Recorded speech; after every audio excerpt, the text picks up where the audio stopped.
I've been spending a lot of time traveling around the world these days, talking to groups of students and professionals, and everywhere I'm finding that I hear similar themes. On the one hand, people say the time for change is now. They want to be part of it. They talk about wanting lives of purpose and greater meaning. But on the other hand, I hear people talking about fear, a sense of risk aversion. They say, I really want to follow a life of purpose, but I don't know where to start.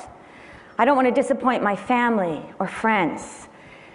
I work in global poverty, and they say, I want to work in global poverty, but what will it mean about my career? Will I be marginalized? Will I not make enough money? Will I never get married or have children? And as a woman who didn't get married until I was a lot older, and I'm glad I waited, and has no children, I look at these young people and I say, your job is not to be perfect. Your job is only to be human. And nothing important happens in life without a cost. These conversations really reflect what's happening at the national and international level. Our leaders and ourselves want everything, but we don't talk about the costs. We don't talk about the sacrifice. One of my favorite quotes from literature was written by Tillie Olson, the great American writer from the South, in a short story called Oh Yes. She talks about a white woman in the 1950s who has a daughter who befriends a little African-American girl. And she looks at her child with a sense of pride, but she also wonders, what price will she pay? Better immersion than to live untouched. But the real question is, what is the cost of not daring? What is the cost of not trying? I've been so privileged in my life to know extraordinary leaders who have chosen to live lives of immersion. One woman I knew who was a fellow in a program that I ran at the Rockefeller Foundation is named Ingrid Washinawatak. She was a leader of the Menominee tribe, a Native American peoples.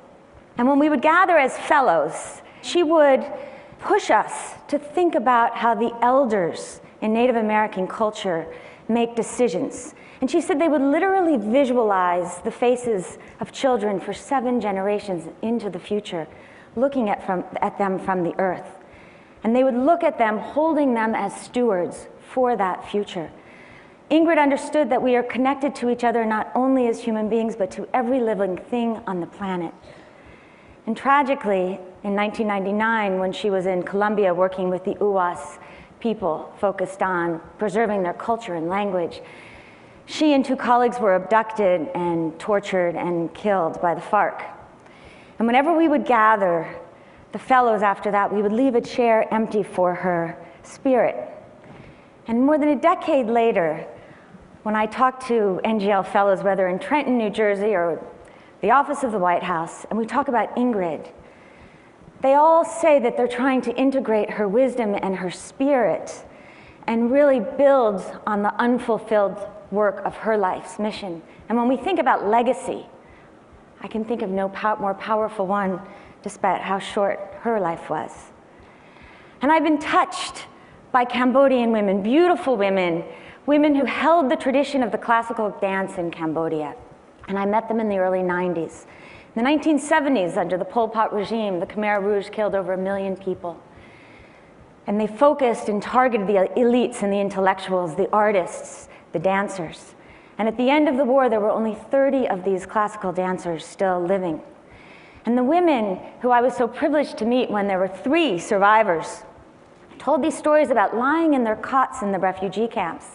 They said they would try so hard to remember the fragments of the dance, hoping that others were alive and doing the same. And one woman stood there with this perfect carriage, her hands at her side, and she talked about the reunion of the 30 after the war and how extraordinary it was, and these big tears fell down her face. But she never lifted her hands to move them. And the women decided that they would train not the next generation of girls because they had grown too old already, but the next generation. And I sat there in the studio watching these women clapping their hands, beautiful rhythms as these little fairy pixies were dancing around them wearing these beautiful silk colors. And I thought, after all this atrocity, this is how human beings really pray. Because they're focused on honoring what is most beautiful about our past and building it into the promise of our future. And what these women understood is sometimes the most important things that we do and that we spend our time on are those things that we cannot measure. I also have been touched by the dark side of power and leadership. And I have learned that power, particularly in its absolute form, is an equal opportunity provider. In 1986, I moved to Rwanda, and I worked with a very small group of Rwandan women to start that country's first microfinance bank. And one of the women was Agnes, there on your extreme left. She was one of the first 3 women parliamentarians in Rwanda, and her legacy should have been to be one of the mothers of Rwanda. We built this institution based on social justice, gender equity, this idea of empowering women. But Agnes cared more about the trappings of power than she did principle at the end. And though she had been part of building a liberal party, a political party that was focused on diversity and tolerance, about 3 months before the genocide, she switched parties and joined the extremist party Hutu Power. And she became the Minister of Justice under the genocide regime and was known for inciting men to kill faster and stop behaving like women. She was convicted of Category 1 crimes of genocide, and I would visit her in the prisons, sitting side by side, knees touching. And I would have to admit to myself that monsters exist in all of us, but that maybe it's not monsters so much, but the broken parts of ourselves. Sadnesses, secret shame, and that ultimately it's easy for demagogues to prey on those parts, those fragments, if you will, and to make us look at other beings, human beings, as lesser than ourselves, and in the extreme, to do terrible things. And there is no group more vulnerable to those kinds of manipulations than young men. I've heard it said that the most dangerous animal on the planet is the adolescent male. And so in a gathering where we're focused on women, while it is so critical that we invest in our girls and we even the playing field and we find ways to honor them, we have to remember that the girls and the women are most isolated and violated and victimized and made invisible in those very societies where our men and our boys feel disempowered, unable to provide.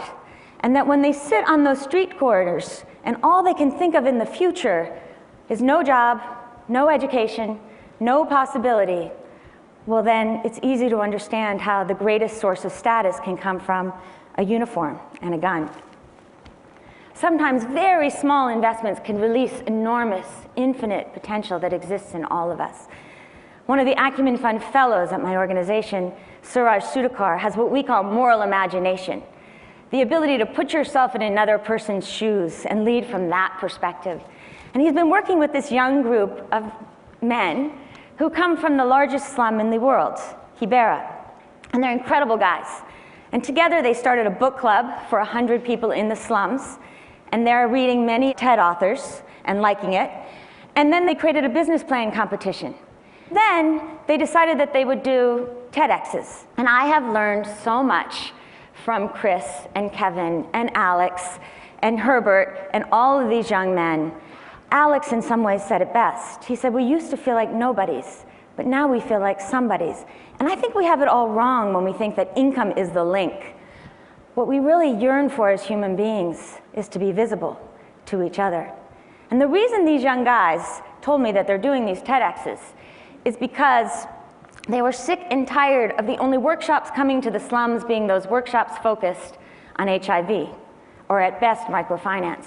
And they wanted to celebrate what's beautiful about Kibera and Mathari, the photojournalists and the creatives, the graffiti artists, the teachers and the entrepreneurs. And they're doing it. And my hat's off to you in Kibera. My own work focuses on making philanthropy more effective and capitalism more inclusive. At Acumen Fund, we take philanthropic resources and we invest what we call patient capital, money that will invest in entrepreneurs who see the poor not as passive recipients of charity, but as full-bodied agents of change who want to solve their own problems and make their own decisions. We leave our money for 10 to 15 years, and when we get it back, we invest in other innovations that focus on change. I know it works. We've invested more than $50 million in 50 companies, and those companies have brought another $200 million into these forgotten markets. This year alone, they've delivered 40 million services like maternal health care and housing, emergency services, solar energy, so that people can have more dignity in solving their problems.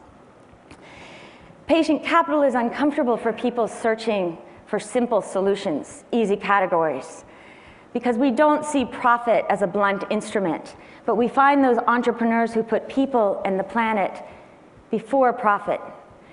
And ultimately, we want to be part of a movement that is about measuring impact, measuring what is most important to us. And my dream is we'll have a world one day where we don't just honor those who take money and make more money from it, but we find those individuals who take our resources and convert it into changing the world in the most positive ways. And it's only when we honor them and celebrate them and give them status that the world will really change. Last May, I had this extraordinary 24-hour period where I saw two visions of the world living side by side, one based on violence and the other on transcendence. I happened to be in Lahore, Pakistan on the day that two mosques were attacked by suicide bombers. And the reason these mosques were attacked is because the people praying inside were from a particular sect of Islam who fundamentalists don't believe are fully Muslim. And not only did those suicide bombers take 100 lives, but they did more because they created more hatred, more rage, more fear, and certainly despair. But less than 24 hours, I was 13 miles away from those mosques, visiting one of our Acumen investees, an incredible man, Javad Aslam, who dares to live a life of immersion. Born and raised in Baltimore, he studied real estate, worked in commercial real estate, and after 9/11 decided he was going to Pakistan to make a difference.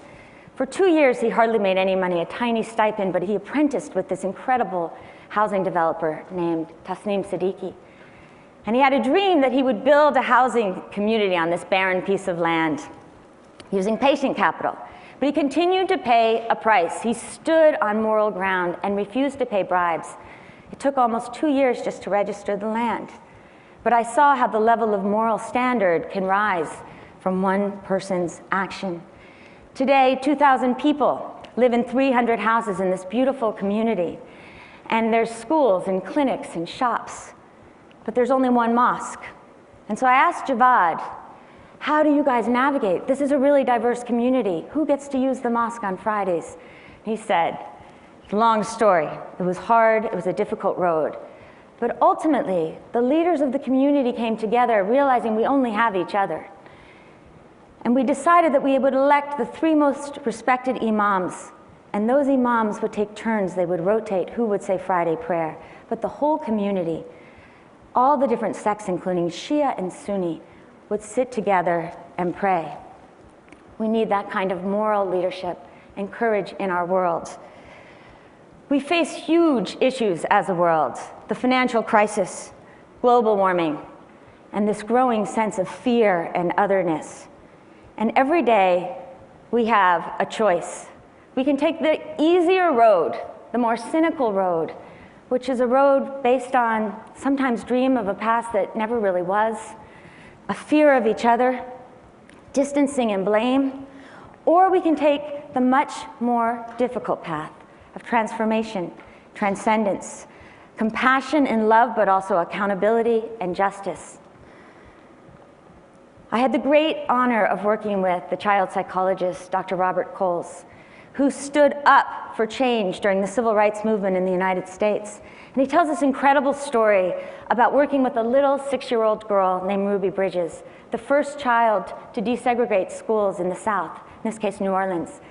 And he said that every day, this 6-year-old, dressed in her beautiful dress, would walk with real grace through a phalanx of white people, screaming angrily, calling her a monster, threatening to poison her, distorted faces. And every day, he would watch her. It looked like she was talking to the people. And he would say, "Ruby, what are you saying?" And she'd say, "I'm not talking." And finally he said, "Ruby, I see that you're talking. What are you saying?" And she said, "Dr. Coles, I am not talking. I'm praying." And he said, "Well, what are you praying?" And she said, "I'm praying, Father, forgive them, for they know not what they are doing." At age 6, this child was living a life of immersion, and her family paid a price for it. But she became part of history and opened up this idea that all of us should have access to education.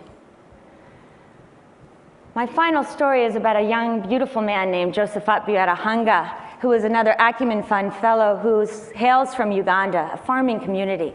And we placed him in a company in Western Kenya, just 200 miles away.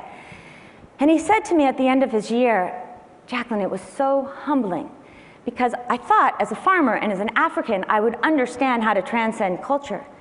But especially when I was talking to the African women, I sometimes made these mistakes. It was so hard for me to learn how to listen." And he said, "So I conclude that in many ways, leadership is like a panicle of rice. Because at the height of the season, at the height of its powers, it's beautiful, it's green, it nourishes the world, it reaches to the heavens." And he said, "But right before the harvest, it bends over with great gratitude and humility to touch the earth from where it came."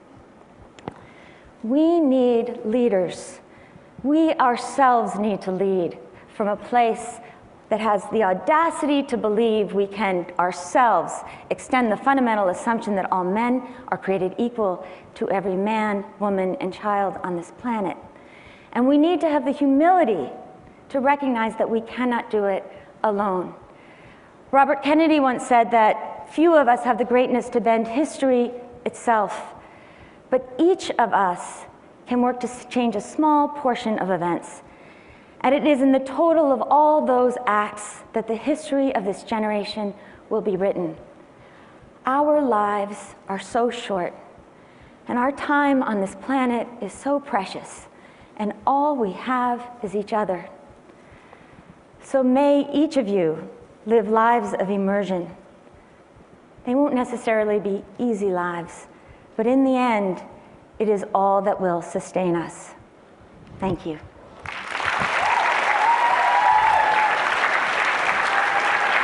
Thank you. Thank you.